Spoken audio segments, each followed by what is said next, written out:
Yaurana, Kiaura et bienvenue dans Manava, votre émission Info Service. Il y a une évolution depuis quelques années du taux d'épargne en Polynésie française. C'est en partie dû au Covid, mais on en parlera. Alors, comment épargner efficacement? Quelles sont les astuces pour faire grandir son argent en toute sérénité? Nos invités nous livrent leurs conseils. Aujourd'hui, Thierry Beltran, directeur de l'IOM, Yorana. Yorana. Vincent Dropsy, professeur d'économie de l'UPF, Yorana. Yorana. Michael Rouxel, conseiller clientèle de la gestion privée à la Socredo. Yorana. Et enfin, Rahey Tuno, fondatrice de Tahiti Boss Lady. Yorana.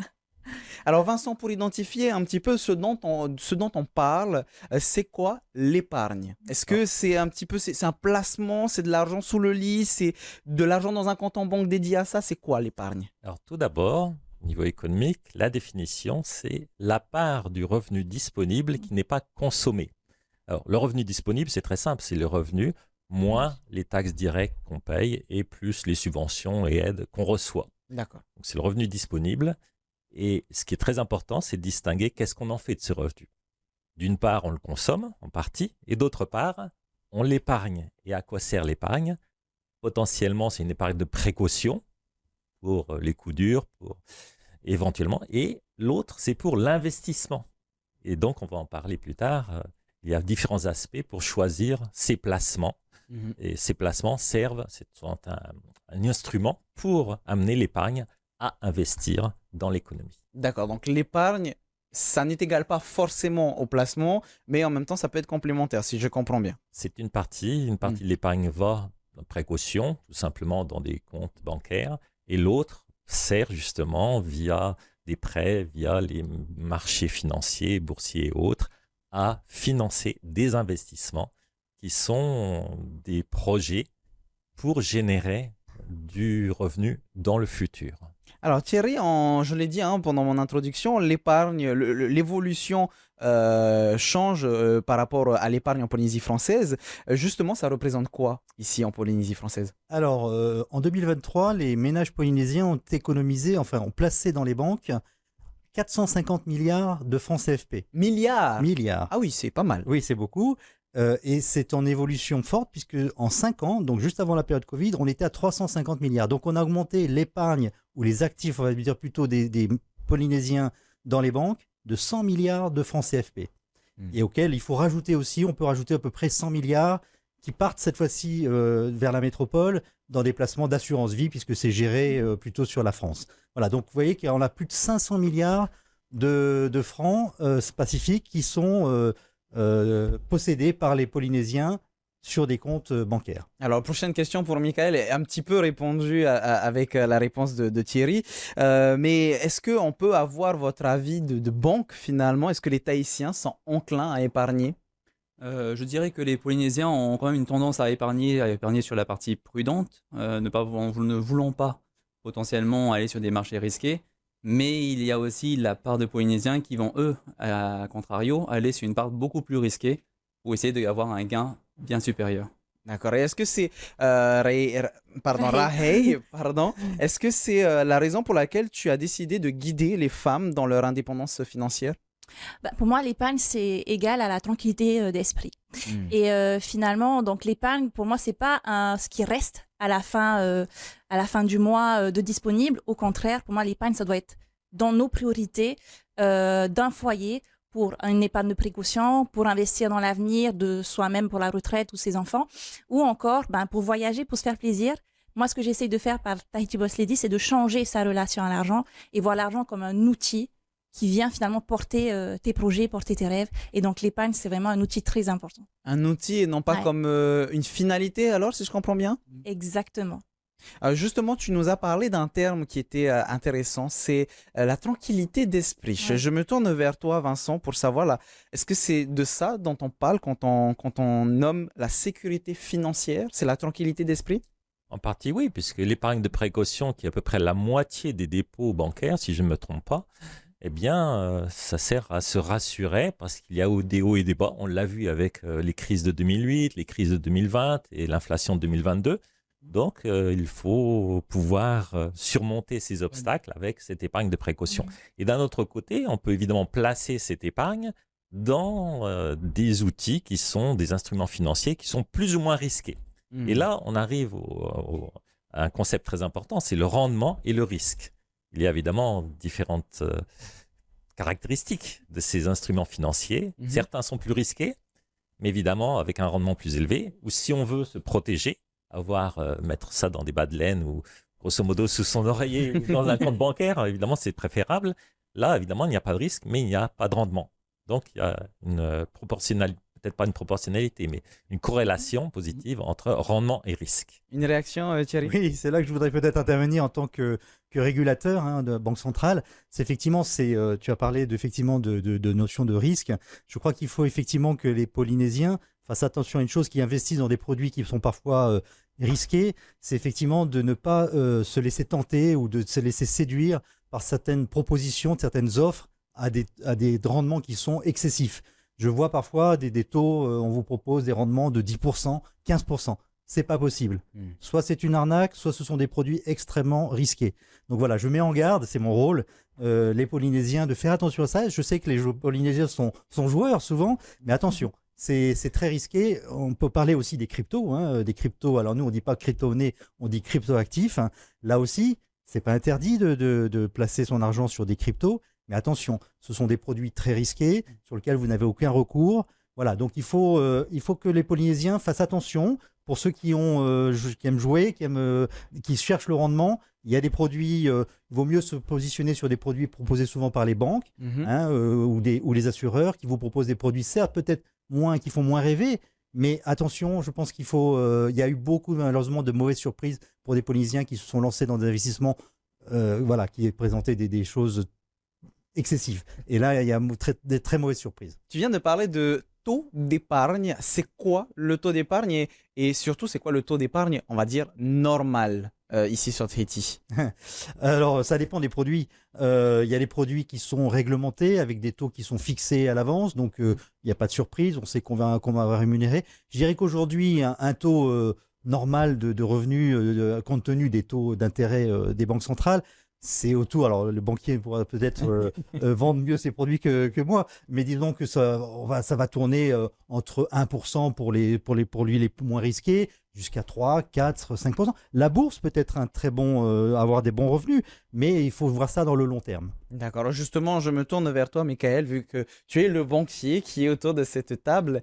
Comment est-ce que ça fonctionne concrètement, ces 1%? C'est 1% de quoi? Et surtout, comment est-ce qu'on voit le retour de cette épargne? Alors, le principe de l'épargne et donc des placements, c'est de mettre un capital initial en placement, voire un capital régulier tous les mois, qui va être investi. Donc, si on part sur des parties sécuritaires, des placements simples, par exemple, on parle du DAT en Polynésie française, le dépôt à terme, c'est un capital que l'on fixe sur une durée définie à un taux défini. Donc, je prends un exemple concret, on place 1 million de francs sur un an, le taux aujourd'hui va varier entre 2 et 3% en fonction du montant, en fonction du type de placement, comme je le disais juste avant. C'est que ça permettra en fin de compte que le capital sur l'année, les taux que l'on propose sont généralement des taux bruts annuels, les 1 million qui ont été placés par exemple à 2% vont rémunérer 2% en fin d'année, qui après vont être taxés par le territoire, comme tout revenu est taxé à hauteur, alors en Polynésie française on est taxé à hauteur de 9% par le territoire, sur tous les placements locaux. Donc parlons bien, quelles sont selon toi les premières étapes essentielles pour constituer une épargne efficace? Partons de zéro, je suis un employé, je gagne le SMIC par mois, comment est-ce que je fais pour pouvoir épargner en comptant bien sûr que j'ai mon loyer, mes factures, etc. Donc, comme on disait tout à l'heure, l'épargne, c'est la partie des revenus disponibles mensuels que l'on ne touche pas ou qu'on peut mettre de côté. Première étape, c'est de se définir, avoir une certaine discipline pour pouvoir mettre en place cette épargne régulièrement et de façon automatique. Pour les clients qui ont du mal à épargner, généralement, ce que je conseille, c'est de dire, voilà, vous avez toutes vos charges fixes dans le mois. Il vous reste après un décalage entre vos revenus et vos charges fixes qui va être plus ou moins élevé, 10, 20, 30%. Sur ces 30% qui potentiellement va rester, de mettre au moins 5, 10% de côté tous les mois sans réfléchir. Ça permet de constituer une épargne de sécurité, de projet ou d'investissement sans y réfléchir et donc de pouvoir avancer petit à petit sur les différents projets. À partir de là, après, on peut aller un peu plus loin si l'épargne est déjà constituée en partie, qui peut aussi provenir de d'autres sources, hein, un héritage, une donation, un gain. Ben, c'est une partie d'épargne qu'on pourra investir aussi en complément des épargnes qui sont déjà mises en place au départ. Alors, on parle de 10, 20, 30%, etc., ou de donations, ou de gains, ou d'héritage. Mais Vincent, est-ce que n'importe quelle somme peut être un héritage, si je peux mettre un héritage, une épargne, pardon. Est-ce que si je mets 1000 francs dans mon épargne, c'est une épargne tout de même? Oui, tout à fait, par définition. Donc, comme Rahi disait, la question, c'est la finalité. Est-ce qu'on veut gagner beaucoup d'argent en prenant beaucoup de risques? Est-ce qu'on veut au contraire générer peut-être sa future retraite en capitalisant? Donc il y a plein d'options comme ça et selon son aversion au risque, on aime ou on n'aime pas prendre des risques, selon grosso modo le montant qu'on a, peut-être pas beaucoup, eh bien il est intéressant en effet de placer une petite partie mois par mois pour faire grandir parce qu'il y a aussi l'histoire d'intérêts composés. Plus on attend longtemps, plus on épargne tôt, plus en fait cette épargne va grandir. Donc en effet, c'est utile de réfléchir à tous ces aspects. Michael, tu voulais réagir? Juste rajouter peut-être un petit point, au-delà de la rémunération et du risque, moi je prends aussi en compte beaucoup la durée. Les projets vont avoir une date de fin, une date de début, et le projet en question va aussi définir le montant que l'on souhaite investir et le taux qu'on va essayer d'avoir. Forcément, si on prévoit un voyage d'ici 2 ans, mettre 500 francs de côté tous les mois va être compliqué pour pouvoir atteindre l'objectif. Inversement, si on a un projet qui est les études des enfants, les enfants viennent de naître ou ils ont 2-3 ans, ça nous laisse une plage de 10, 15, 18 ans potentiellement pour investir derrière. Thierry? Oui, je crois qu'aussi, tout à fait, la notion de temps est importante. C'est-à-dire que si jamais on sait qu'on va avoir besoin de son argent à l'horizon de 6 mois, il ne faut pas placer sur un placement qui va devenir à échéance de 2 ans. Donc il faut aussi toujours placer en fonction de ce qu'on pense. Si on n'a pas besoin de cet argent, on se dit je veux pour ma retraite, on peut prendre des produits qui sont à très long terme. En revanche, si on sait qu'on va avoir besoin de l'argent rapidement, il faut faire attention à ça. Donc il y a aussi une notion de bien voir ce dont on aura besoin à l'avenir et placer en fonction. Mal gérer son temps, est-ce que Rahel, c'est une des premières erreurs que finalement on peut faire quand on veut créer son épargne? Alors ben justement, j'allais réagir sur ce qu'avait dit Michael. Pour moi, il y a 2 méthodes d'épargne. Il y a la bonne méthode et il y a la mauvaise méthode. La bonne méthode, non, on va dire la mauvaise méthode d'abord, c'est j'ai mon revenu, je paye toutes mes charges et je regarde ce qui me reste à la fin et j'épargne ce qui me reste. Ah, Ça, c'est la mauvaise méthode. Tu me fais pas parce que du coup, moi, je voyais ça comme ça. La bonne méthode pour moi, c'est je reçois mon revenu et j'ai déjà identifié combien j'allais mettre de côté et je me débrouille pour vivre avec ce qu'il me reste. Comme ça, je sais que j'aurai toujours de l'épargne, j'en fais une épargne ma priorité. Ensuite, l'épargne, pour moi, ça a 3 fonctions. Et je dis toujours, l'épargne sert à vie. En fait, ça te rend service à vie, le SAV. Service pour sécurité. J'ai une épargne de précaution, j'ai des imprévus, j'ai de l'argent de côté pour les payer. J'ai une épargne de sécurité de 3 à 6 mois équivalent de mon salaire ou de mes charges. Si jamais j'ai un accident de travail ou Covid, je perds mon travail ou voilà, différentes raisons, j'ai 3 à 6 mois de côté. Pour avenir, tout ce qui est investissement pour sa retraite, pour ses enfants, pour un projet plus gros comme l'achat d'une maison. Voilà, je mets en place des épargnes spécifiques et ensuite V pour voyage ou plaisir parce que c'est important aussi de se faire plaisir. On n'est pas là pour subir la vie. Et donc, le plus gros problème aujourd'hui, c'est que les gens ne savent pas prioriser. Et donc, quand on vient me voir, on me dit j'ai besoin d'économiser. La première question que je demande, c'est pourquoi?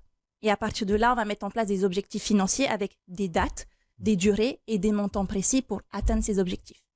D'accord. Alors, tu as parlé de quelque chose d'intéressant, encore une fois, c'est la période Covid. Au cas où s'il y a du Covid, justement, je me tourne vers toi, Vincent, est-ce qu'il y a un contexte économique est-ce que le contexte économique joue un rôle important dans l'épargne? Tout à fait. En fait, dans la vie, on a différents cycles. Quand on est très jeune, on dépend de ses parents. Évidemment, on dépense beaucoup d'argent sans en gagner. Et puis, au fur et à mesure qu'on a une carrière, évidemment, eh bien, c'est l'inverse. On gagne mieux sa vie. On peut épargner, et puis quand on est à la retraite, ça renverse encore. Eh bien, la période Covid, c'est un peu ça. Il faut quand même manger, s'alimenter, survivre. C'est ce qu'on a fait, donc la population a continué à dépenser, comme partout dans le monde. mais les revenus ont chuté. Et donc, ça a généré une épargne énorme partout dans le monde, y compris en Polynésie française. Une réaction de Thierry. Oui, alors pendant la période Covid, effectivement, ce qu'on a constaté, c'est, donc je le disais en début d'émission, on a augmenté une très forte augmentation de l'épargne des ménages, que ce soit ici ou partout dans le monde, parce qu'en fait, bien souvent, et ça a été le cas aussi ici, les revenus et les personnes ont été quand même relativement protégés. Il y a eu des dispositifs d'aide, donc les gens ont continué à conserver leur emploi, leurs revenus, dans la majorité des cas, hein, ça n'a pas été toujours le cas, mais dans la majorité des cas. Et en revanche, on était interdit de dépenser. On n'a pas pu voyager, on n'a pas pu aller au restaurant. Donc finalement, cette épargne, c'est ce qu'on appelle une épargne forcée. C'est-à-dire qu'on n'a pas pu dépenser ses revenus, ce qui fait que pendant cette période Covid, en Polynésie, l'épargne des Polynésiens a augmenté de 100 milliards de francs CFP. Parce qu'on n'a pas pu le dépenser. Et c'est sûr qu'aujourd'hui, et en plus, les revenus, il y avait, les rendements étaient très faibles à l'époque. Donc, si vous voulez, en plus, on a tout à l'heure, tu as dit aussi la notion de argent sous le matelas. Il faut savoir que pendant cette période, on est passé de 23 milliards de francs CFP en billets à 33 milliards. Donc, il y a eu 10 milliards de francs CFP en plus que nous, l'IOM, on a émis de billets qui se sont retrouvés sous le matelas. Donc les gens ont en plus eu beaucoup d'argent disponible. Et donc c'est une caractéristique aussi ici dans les collectivités d'outre-mer, c'est la consommation de billets. Et là, ça a été phénoménal pendant cette période-là. Dans ce cas-là, on a trouvé, Michael, la solution miracle pour épargner, c'est qu'il y ait un autre confinement, c'est ça? Disons que pour les personnes qui ont continué à toucher leurs revenus et qui n'ont pas pu se déplacer, oui. Parce que forcément, comme on le disait il y a un instant, si on ne peut pas dépenser, l'épargne est forcément forcée. Mais ça apporte aussi des difficultés annexes pour les personnes qui ont perdu un emploi, qui n'ont plus de revenus, et qui là va apporter des difficultés séparément, mais bien évidentes, quoi. On va parler aussi d'inflation parce que je trouve que c'est assez important. On parle beaucoup d'inflation, finalement un peu à tort et à travers, mais est-ce que l'épargne, ça reste toujours une bonne solution, Vincent, pour justement cette période d'inflation? Alors tout d'abord, peut-être une petite mise au point. L'inflation en Polynésie française n'a duré qu'1 an. On est grimpé grosso modo de zéro inflation pendant presque 10 ans. En 2022, soudainement 8,5%. Et on est revenu à 1% en 2023. Donc évidemment, ça ne se voit pas parce que les prix ont augmenté et ils sont restés élevés. Alors évidemment, dans ces cas, comment épargner, que faire de son épargne? Eh bien, évidemment, la plupart des épargnes sont mal, je dirais, préparées pour ce choc de prix. Mais par contre, dans l'immobilier, par exemple, pour ne citer qu'un exemple, il y en a plein d'autres, eh bien, certains actifs financiers tendent à augmenter avec l'inflation, comme je dirais l'immobilier, qui est peut-être un des actifs favoris pour placer son épargne. Maintenant, comme je le disais, il faut regarder ça sur plusieurs années, parce qu'il y a des cycles de court et long terme où on épargne plus ou moins.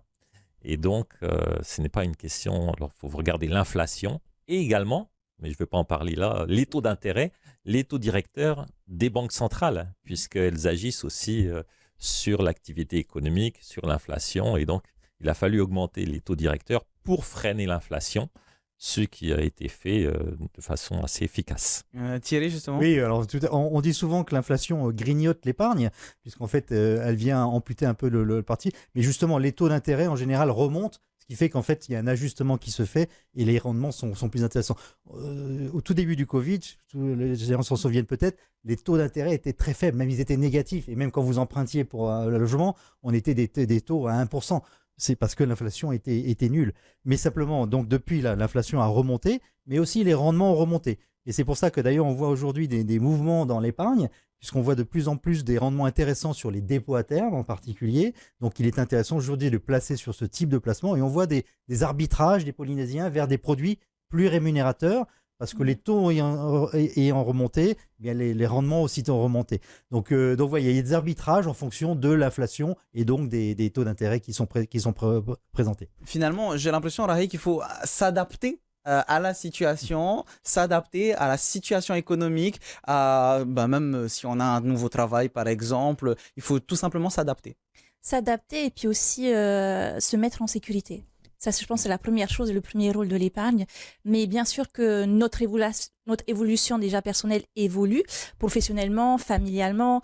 Voilà, on est en constante évolution. Mais aussi, bien sûr, que l'économie du pays, du monde, influe sur les, comment dire ça, les flux, voilà, nos décisions et les flux financiers. Donc, bien sûr qu'il faut rester alerté par rapport aux nouvelles, à l'actualité. Mhm. Mais voilà, anticiper sur... je reviens encore sur avoir ces objectifs bien précis et vraiment pouvoir voir comment est-ce qu'on peut utiliser l'argent qu'on a aujourd'hui pour venir finalement améliorer notre vie, mais aussi investir pour l'avenir. Vincent?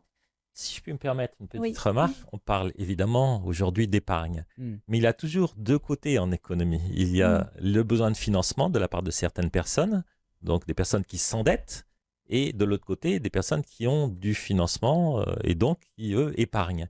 Et donc, évidemment, il y a un côté, un équilibre entre, les voilà, deux. l'inflation bénéficie à certains et nuit à d'autres, et pareil pour les taux d'intérêt. Donc, il faut considérer, en général, on est dans deux situations. Peut-être dans un temps, on est épargnant, peut-être dans un temps, on est endetté, peut-être les deux de temps en temps.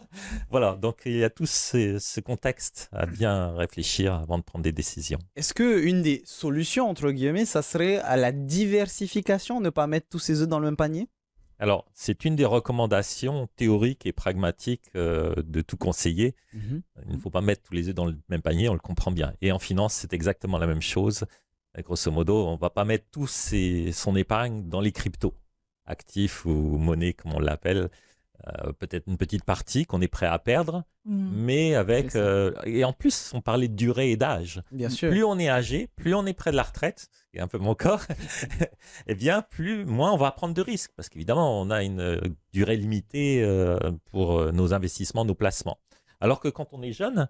Eh bien, évidemment, là, on a encore des décennies à vivre et donc on peut se permettre de prendre beaucoup de risques parce que dans le long terme, le risque est dilué dans les bourses, etc. Il est minimal, il se minimise. Donc, oui, diversifier et puis réfléchir aussi au long terme, à différents actifs dans le long terme. Plus de risques quand on est jeune, moins de risques quand on est âgé. Rahey, tu veux réagir? Oui, et puis il faudra me dire si je me trompe au niveau de la banque, mais quand on a un profil qui montre qu'on a de l'épargne, qu'on a automatisé voilà, certaines transactions pour constituer de l'épargne, c'est plus facile de monter un dossier pour pouvoir investir, comme dans un prêt immobilier, que quelqu'un qui n'a pas d'épargne, où on voit que c'est un mauvais gestionnaire de son argent.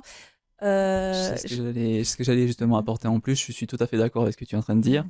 Première chose, quand il y a un client, enfin, on arrive à mettre de côté de l'argent, ça montre aussi une certaine rigueur de sa personne et la capacité derrière à potentiellement rembourser un crédit. Une personne qui gagne de l'argent tous les mois mais qui n'arrive à rien mettre de côté, s'il nous demande un crédit qui va devoir payer 30 000, 50 000, voire 150 000 francs si c'est un prêt habitat tous les mois, on aura plus de mal, on va devoir chercher beaucoup plus d'explications parce que derrière, on n'aura pas la garantie qu'il arrive à vivre sans ces 50 000 francs ou 150 000 francs mensuels.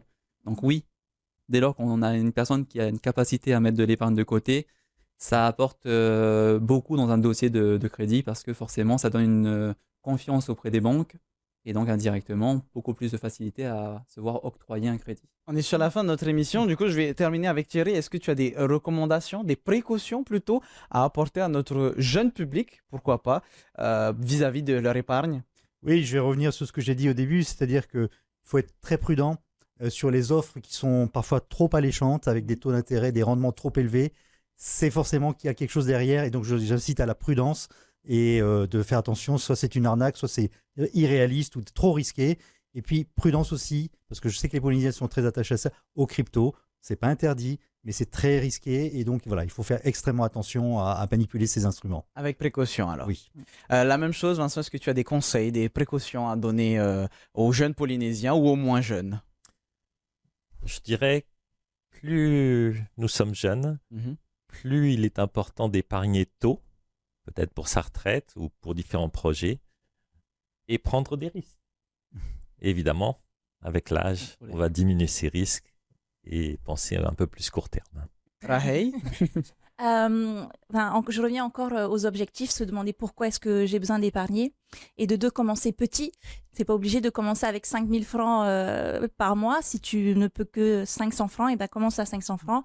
Et les virements que tu peux automatiser, automatise-les. Comme ça, tu n'as pas à penser à ça. Et enfin, Michael. Moi, je vais revenir plutôt sur la partie diversification, ce qui est un peu le mot d'ordre dans les banques.